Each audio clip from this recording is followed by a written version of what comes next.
नमस्कार, बहुत स्वागत है आपका। आप देख रहे हैं सुनहरा कल। इस वीडियो में हम आषाढ़ मास के कृष्ण पक्ष की एकादशी यानी योगिनी एकादशी के दिनांक, पूजन विधि व महत्व को जानेंगे। साथ ही हम पारण मुहूर्त को भी जानेंगे और कथा भी जानेंगे। लेकिन इन सभी जानकारियों से पहले यदि आप मेरे YouTube चैनल सुनहरा कल पर नए हैं और अभी तक आपने इस चैनल को सब्सक्राइब नहीं किया है तो अवश्य सब्सक्राइब कर लें, ताकि इस तरह की जानकारियाँ आप तक सबसे पहले मिले। और यदि आपको जानकारी अच्छी लगती है तो इसे लाइक और शेयर करना बिल्कुल ना भूलें। तो आइए हम वीडियो को शुरू कर लेते हैं। हिंदू पंचांग की 11वीं तिथि को एकादशी कहते हैं। यह तिथि प्रत्येक मास में 2 बार आती है। पूर्णिमा के बाद आने वाली एकादशी को कृष्ण पक्ष की एकादशी और अमावस्या के बाद आने वाली एकादशी को शुक्ल पक्ष की एकादशी कहते हैं। इस तरह हर महीने में 2 और पूरे वर्ष में 24 एकादशियाँ होती हैं। लेकिन जब अधिक मास लग जाता है तो 2 एकादशियाँ और जुड़कर ये कुल 26 हो जाती हैं।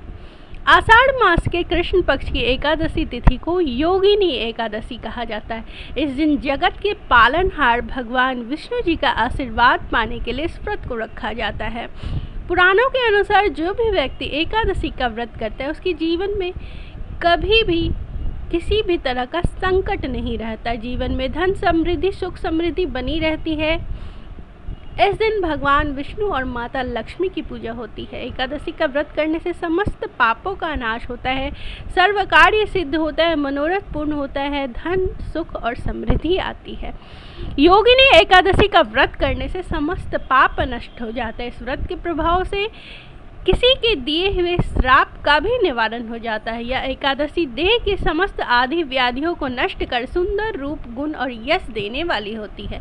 हिंदू मान्यता के अनुसार योगिनी एकादशी व्रत को करने से 88,000 ब्राह्मणों को भोजन कराने के बराबर का फल मिलता है। इसलिए इस व्रत का अपना विशेष महत्व होता है। आइए जानते हैं कि कृष्ण पक्ष की एकादशी व्रत कब है। आषाढ़ कृष्ण पक्ष की एकादशी को योगिनी एकादशी कहते हैं और योगिनी एकादशी का व्रत 5 जुलाई 2021 दिन सोमवार को। आइए हम कथा को जान लेते हैं। प्राचीन काल में अलकापुरी नगर में राजा कुबेर के यहाँ हेम नामक एक माली रहता था। उसका कार्य रोजाना भगवान शंकर के लिए मान सरोवर से फूल लाना था। एक दिन उसे अपनी पत्नी के साथ स्वच्छंद विहार के कारण फूल लाने में बहुत देर हो गई। वह दरबार में विलंब से पहुंचा। इस बात से क्रोधित होकर कुबेर ने उसे कोढ़े होने का श्राप दे दिया। श्राप के प्रभाव से हेम नामक माली इधर उधर भटकता रहा और एक दिन देव योग से मार्कंडेय ऋषि के आश्रम में जा पहुंचा। ऋषि ने अपने योग बल से उसके दुखी होने का कारण जान लिया। तब उन्होंने उसे योगिनी एकादशी का व्रत करने को कहा। व्रत के प्रभाव से उसे हेम नामक माली का कोढ़ समाप्त हो गया और उसे मोक्ष की प्राप्ति हुई।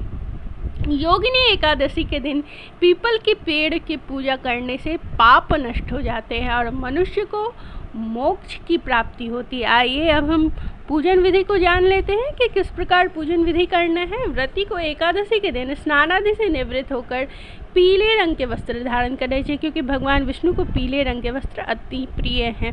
पीला रंग अति प्रिय है। भगवान विष्णु के समक्ष हाथ में जल और फूल लेकर व्रत का संकल्प ले। एक चौकी पर पीला कपड़ा बिछाकर भगवान विष्णु व माता लक्ष्मी की प्रतिमा स्थापित करें।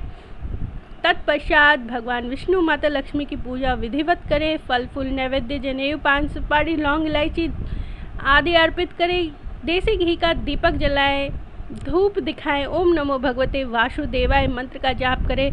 विष्णु सहस्त्र नाम का पाठ करना इस दिन शुभ रहेगा। एकादशी व्रत कथा पढ़े या सुने, दिन भर निराहार रहें। शाम में फिर से पूजन के उपरांत आप फलाहार कर सकते हैं। इस दिन अन्न का सेवन न करें। अगले दिन सूर्योदय के पश्चात स्नानादि से निवृत्त होकर भगवान विष्णु की पूजा करें। ब्राह्मणों को भोजन कराएं, दान दक्षिणा दें। तत्पश्चात स्वयं भोजन करके अपना व्रत खोले। इस दिन पीपल की पूजा करना भी विशेष फलदायी रहता है। आइए अब हम पारण मुहूर्त को जान लेते हैं।